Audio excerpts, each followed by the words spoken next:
Discourses. Book 1. Lesson 1. What you can control and what you can't. Teen translation. Before you try to change your life, you need to understand one basic distinction.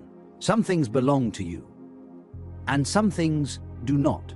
Most frustration, anxiety, and anger come from ignoring this difference. Your thoughts are yours.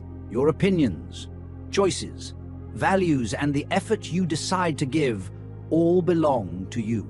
No one can force you to think badly, act dishonestly, or abandon your principles unless you allow it. These things remain yours, even when circumstances are difficult. Other things do not belong to you in the same way. Your body, your health, your reputation, how other people behave, and what happens next are never fully under your control. You can influence some of them, but you cannot command them. When you treat these things as if they should obey you, you create constant tension with reality. People become distressed because they try to manage outcomes instead of managing themselves. They want praise to be guaranteed, plans to work perfectly, and other people to act fairly at all times. When this does not happen, they feel wronged, as if something important has been taken from them. But nothing was taken. They were trying to claim ownership over things that were never theirs. Epictetus taught that real freedom does not come from controlling the world around you. It comes from knowing where your responsibility ends. When you stop demanding control over what you cannot govern, your attention returns to what you can shape. That is where strength begins. This does not mean you stop caring or stop trying. It means you act fully, without tying your sense of worth to the result. You prepare carefully, behave honorably, and give your best effort, then accept whatever follows without resentment. Success and failure lose their power to define you. When you understand this difference, setbacks become information rather than insults, and criticism becomes noise rather than a verdict. You may still feel disappointment or pain, but you are no longer ruled by them. Your character remains intact, and that is something no situation can take away. This is the foundation of everything that follows. If you misunderstand this lesson, the rest of the book will feel frustrating. If you understand it, you will always have something solid to stand on, no matter what life throws at you. Life application.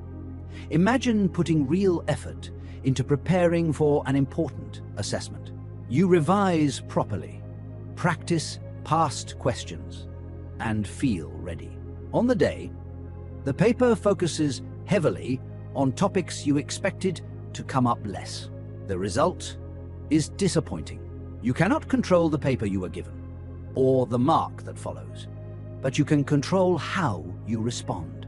You can review where your preparation fell short, adjust how you revise next time, and move forward without turning one result into a judgment on your ability.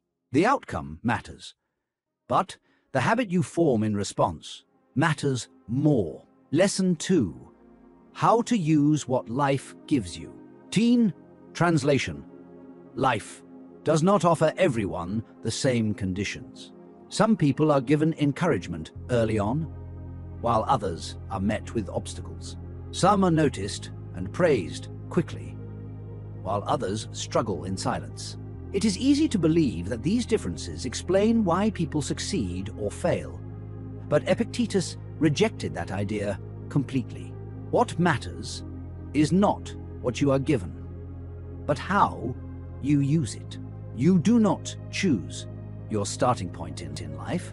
You do not choose your family, your early opportunities, or many of the challenges placed in front of you. Complaining about these things changes nothing. Waiting for life to become fair before acting well only delays your own progress. Character is revealed through use, not circumstance. Whatever situation you find yourself in. It is asking something of you: patience, courage, honesty, discipline, or restraint. The situation may change, but the demand is always the same. People often excuse poor behavior by pointing to their circumstances. They blame pressure, bad luck, or unfair treatment for their choices. Epictetus saw this as a mistake. Circumstances test you, but they do not decide for you. Even in difficulty, you still choose how you act. This does not mean pretending that hardship is easy or denying that some situations are genuinely difficult. It means refusing to let difficulty become an excuse for losing self-respect. You may not control what happens to you, but you do control whether you respond with integrity. When you stop measuring yourself by what you are handed and start measuring yourself by how you use it, comparison loses its grip. You become focused, not on what others have, but on what is being asked of you right now. That is where progress begins. Life application. Imagine being selected for a sports team, but placed in a position you do not enjoy or feel confident in. You could disengage, complain, or perform half-heartedly because it was not what you wanted. Or you could decide to learn the role properly, listen to feedback, and give full effort anyway. You did not choose the position, but you choose how seriously you take it. Over time, that choice shapes your confidence and reputation far more than the position itself ever could. Lesson 3. What really makes you upset? Teen translation. When something goes wrong, most people believe the event itself is what upsets them. A comment, a decision, a mistake, or a setback appears, and the emotional reaction follows almost instantly. It feels automatic, as if anger, anxiety, or frustration were forced on you from the outside, but is not what is happening. What upsets you is not the event itself, but the judgment you make about it. Between what happens and how you feel, there is always a moment of interpretation. In that moment, you decide what the event means. You decide whether it is unbearable, unfair, embarrassing, or threatening. That decision, often made quickly and without reflection, is what creates the emotion. This is why the same situation can affect people differently. One person shrugs it off, another carries it around all day. The difference is not the event. The difference is the judgment attached to it. People suffer unnecessarily because they treat their first reaction as if it were the truth. They assume that because something feels bad, it must be bad, or because something feels personal, it must be an attack. Over time, this habit gives emotions complete control. Learning to pause and examine your judgment changes everything. When you begin to question the story you are telling yourself about what happened, the intensity of the emotion starts to fade. You may still feel disappointment or irritation, but it no longer overwhelms you or dictates how you act. This does not mean ignoring emotions or pretending they do not exist. It means recognizing that emotions are signals, not commands. You can notice them without obeying them. When you stop blaming events or other people for how you feel, you regain control. You are no longer reacting automatically. You are choosing how much meaning to give to what happens. That choice is the beginning of emotional strength. Life application. During a practical lesson or activity, you attempt something unfamiliar, and it does not go well. Others notice, and a few reactions feel uncomfortable. The urge is to withdraw or dismiss the task entirely. Looking back, the real cause of the distress was not the mistake itself, but the judgment that failure had lowered your standing. Separating effort from outcome allows you to try again without turning one moment into a verdict on who you are. Lesson 4.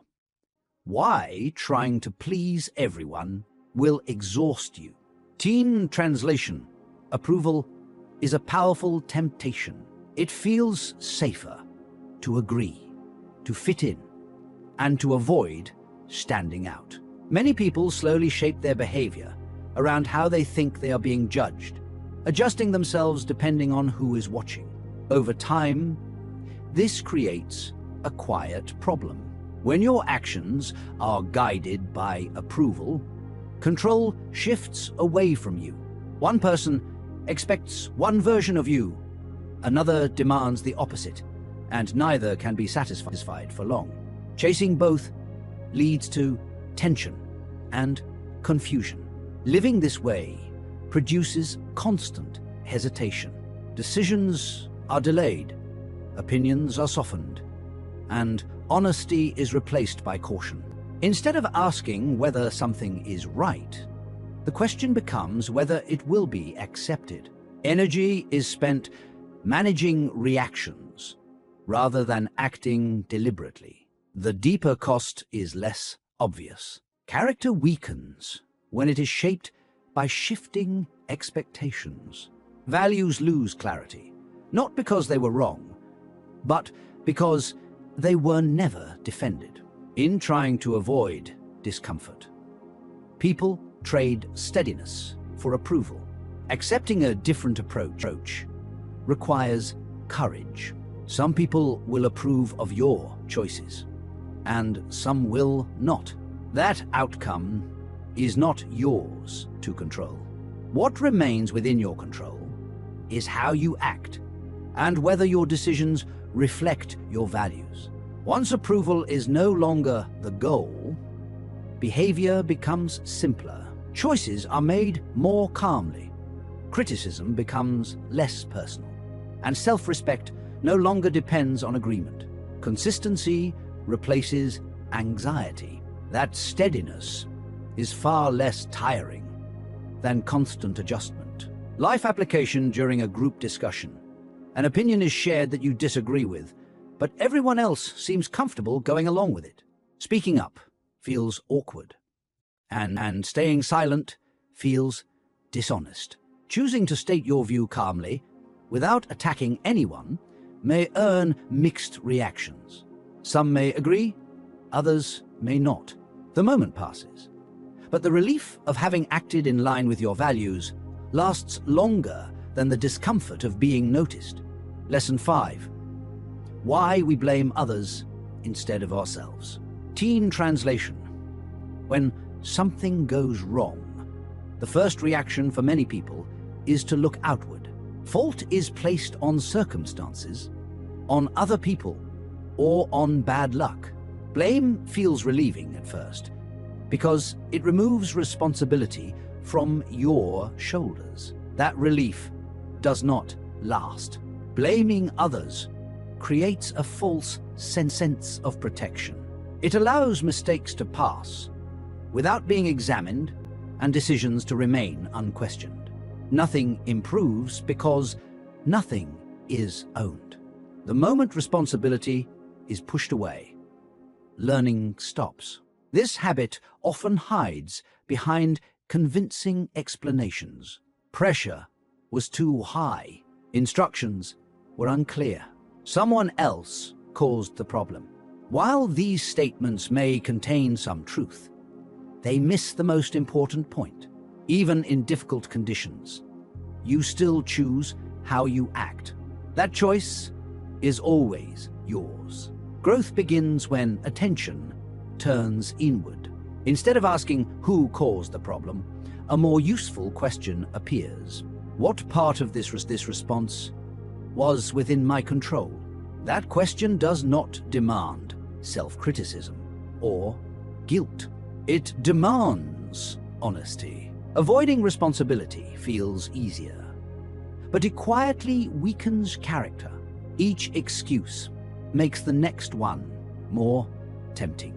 Over time, Confidence erodes because confidence comes from knowing you can adjust and improve, not from proving you were never at fault.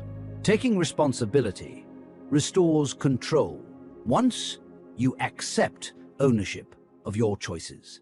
Change becomes possible. Effort becomes purposeful.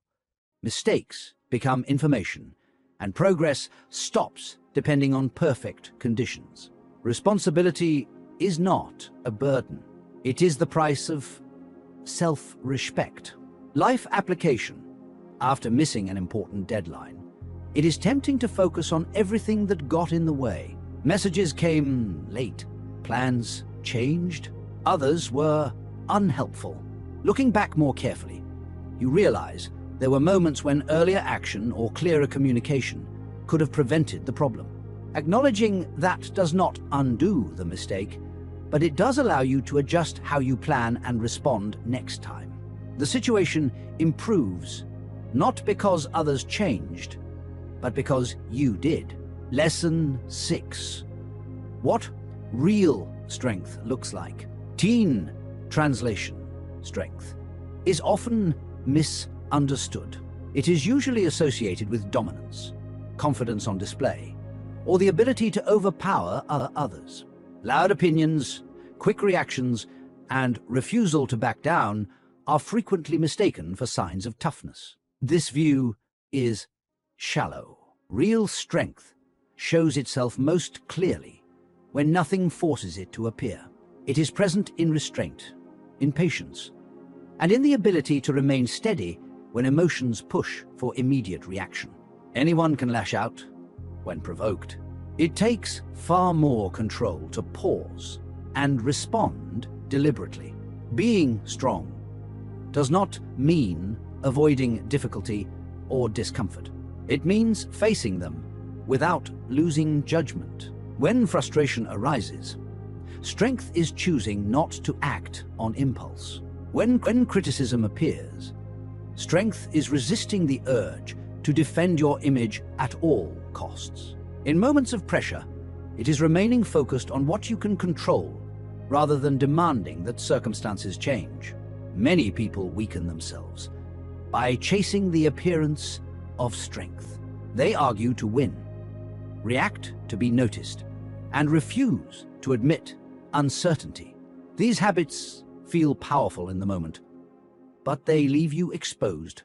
Each reaction hands control to whatever happens next. Composure, by contrast, keeps control where it belongs. When you are not ruled by irritation or pride, your decisions become clearer. You are harder to provoke, harder to manipulate, and less likely to regret what you say or do. This kind of strength is quiet. It does not need approval, recognition, or proof. It shows itself through consistency and restraint, not through force. That steadiness is what allows character to endure. Life application. During a disagreement, someone raises their voice and pushes for a reaction. The instinct is to respond immediately and match their intensity, choosing instead to speak calmly or to step back until emotions settle feels uncomfortable in the moment. Later, it becomes clear that avoiding escalation kept the situation from worsening and protected your self-respect. Strength was shown not by winning the exchange, but by refusing to be pulled into it. Lesson 7. Learning to use your mind properly. Teen translation. The mind is constantly at work, judging, comparing, and reacting. Most people assume this process runs itself, and that their thoughts simply happen to them. As a result, they accept every idea that appears as if it were accurate and worth following. This habit creates confusion. Thoughts arrive quickly and without permission, but not all of them deserve trust. Some exaggerate danger. Others invent meaning where none exists. Many are shaped by fear, pride, or habit rather than by reason. Treating every thought as true gives these impulses control they have not earned. Using the mind properly requires attention. Instead of immediately agreeing with the first conclusion that appears, space must be created for examination. Asking whether a thought is accurate, useful, or within your control changes how it affects you. What is examined loses its power to dominate. Clear thinking does not remove difficulty, but it prevents difficulty from becoming chaos. When the mind is trained to question its own reactions, decisions become steadier and less reactive. Behavior follows judgment, and judgment improves with practice. Many mistakes come not from lack of intelligence, but from lack of discipline in thinking. Acting on untested assumptions leads to unnecessary conflict, regret, and anxiety. Learning to slow down the mental process protects you from these outcomes. Control of the mind is not about force. It is about practice. Each time a thought is questioned rather than obeyed, clarity strengthens. Over time, this habit becomes natural, and emotional balance follows. A well-used mind does not rush. It chooses. Life application while preparing for a presentation.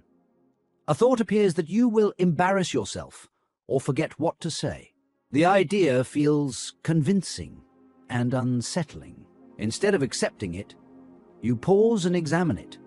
Preparation has been done. The material is familiar, and mistakes are unlikely to be serious. The anxiety eases, not because the situation changed, but because the thought was tested rather than believed. Using the mind properly turns nervous energy into focus. Lesson 8. Why training your character matters. Teen translation people often assume that character reveals itself automatically. They believe that when the moment arrives, they will simply know how to act. Good intentions are treated as if they were enough. Experience shows otherwise. Character is shaped long before it is tested. Small, repeated choices train the mind to respond in certain ways. When discipline is practiced in easy moments, it is available in difficult ones. When it is neglected, pressure exposes the gap. Many people wait for serious situations before thinking about how they want to behave. By then, habits have already taken control. Reactions feel fixed, not chosen, because they have been rehearsed unconsciously through countless smaller decisions. Training character does not require dramatic effort. It begins with attention to ordinary actions. Choosing honesty when it would be easier to exaggerate, restraint when irritation appears, and effort when avoidance is tempting builds strength gradually. Each decision leaves a trace. This training is ongoing. No one arrives fully formed. What matters is direction rather than perfection. Each moment offers another chance to reinforce the kind of person you are becoming. When character is trained, confidence becomes quiet and reliable. You trust your responses because you have practiced them. Pressure no longer feels like an ambush. It becomes a familiar test. That readiness is not accidental. It is earned. Life application while working on an assignment. The temptation appears to take a shortcut by copying a section or using unverified information. The risk of being caught feels low, and the pressure to finish quickly feels high. Choosing to do the work properly, even when it takes longer, reinforces a habit of integrity. Later, when decisions carry greater consequences, that habit is already in place, and acting honestly feels natural rather than difficult. Lesson 9. When logic becomes an excuse. Teen translation reason is meant to guide action, but it is often used to avoid it. People learn how to explain their behavior without improving it. Arguments are built not to reach truth, but to protect comfort. This misuse of logic is subtle. Instead of asking what should be done, attention shifts to what can be defended. Clever explanations appear where effort is required. Faulty reasoning hides behind confident language, and self-control is replaced by justification. Thinking carefully is valuable, but thinking without honesty leads nowhere. When reasoning is detached from character, it becomes a tool for delay. Plans are endlessly discussed. Principles are endlessly analyzed. Meanwhile, behavior remains unchanged. Many people mistake intellectual agreement for progress. They understand what ought to be done and assume that understanding alone is enough. Epictetus warned against this error. Knowledge that does not shape action is empty. Philosophy that never leaves the mind has failed its purpose. True reasoning pushes towards improvement. It challenges excuses rather than creating them. It exposes weaknesses instead of decorating them. When logic is used properly, it leads to discipline, not debate. Once excuses are set aside, progress becomes possible. Effort replaces explanation. Behavior begins to match intention. Reason returns to its rightful role as a guide for action, rather than a shield against discomfort. Clarity, without commitment, achieves nothing. Life application. While preparing for an important task, it is easy to explain why conditions are not ideal. You tell yourself that you work better under pressure, that more preparation can wait, or that the timing is not right. Each reason sounds sensible, yet nothing improves. Choosing instead to begin with what is available, even imperfectly, breaks the pattern. Action exposes what truly needs attention, while excuses only delay it. Lesson 10. How to face illness, loss, and hardship. Teen translation hardship often arrives without warning. Illness interrupts plans. Loss removes what felt secure, and setbacks appear despite careful effort. When this happens, many people react as if something unnatural has occurred, as though life has broken an agreement it never made.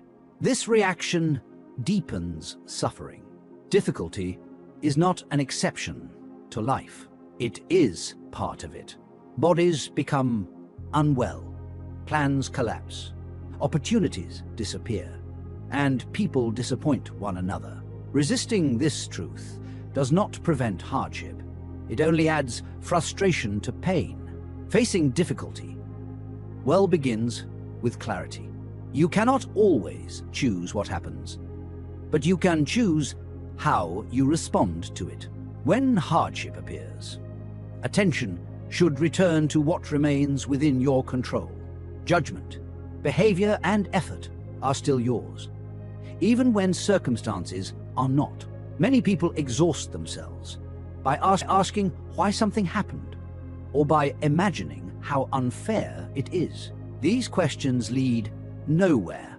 A more useful focus is on what the situation now requires. Patience, endurance, restraint, or courage may be needed. The form changes, but the task remains the same. This approach does not deny feeling. Pain, disappointment, and grief are real. What matters is not eliminating them, but refusing to let them dictate behavior. Acting with steadiness during hardship protects character when circumstances cannot be protected. Over time, this way of thinking builds resilience. Difficulty no longer feels like a personal attack. It becomes a test of judgment, rather than a verdict on your worth. Endurance is not passive. It is deliberate life application. An injury or illness forces you to step away from an activity you care about. Training stops, progress stalls, and frustration builds. You can focus on what has been taken away, or you can adjust your attention to what remains possible. Resting properly, supporting teammates, or using the time to improve another skill keeps effort aligned with reality. Recovery becomes part of the process rather than an interruption to it.